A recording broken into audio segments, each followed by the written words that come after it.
తణుకు నియోజకవర్గంలో ఎర్రిపప్ప మంత్రి ఒకరు ఉన్నారని మంత్రి కారుమూరి వెంకట నాగేశ్వరరావును ఉద్దేశించి టీడీపీ అధినేత చంద్రబాబు విమర్శించారు. రైతంటే లెక్కలేనితనం, రైతు నోరు ముయ్యాలా, మీ ముఖ్యమంత్రి మంత్రులు నోరు ముయ్యాల్సింది అంటూ ఘాటు వ్యాఖ్యలు చేశారు. సమస్యలు చెప్పుకునేందుకు వచ్చిన రైతును ఎర్రిపప్ప అని దుర్భాషలాడి తిరిగి సరిదిద్దుకునే క్రమంలో బుజ్జినాన్న అంటూ సంబోధించడం ఎంతవరకు సమంజసమని చంద్రబాబు ప్రశ్నించారు. అప్పటి నుంచి అడుగుతున్నా, ఇప్పుడు కూడా సమాధానం చెప్పే పరిస్థితి లేదు.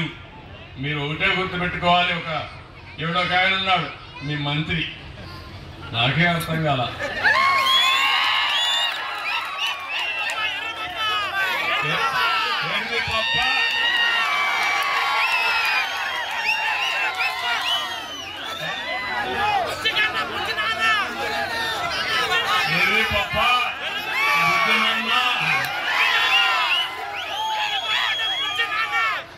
ఎర్రిపప్ప బుజ్జినాన్న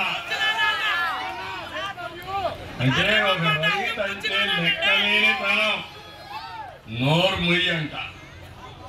రైతు నోరు ముయ్యాల, నోరు ముయ్యాల్సింది మీరు నోరు ముయ్యాల. ఎందుకంటే రైతును దగా చేసిన దానికి నోరు ముయ్యాల్సింది ముఖ్యమంత్రి, మంత్రులు, ఎమ్మెల్యేలు తప్ప రైతులు కాదు. ఆ విషయం మీరు గుర్తుపెట్టుకోవాల్సింది.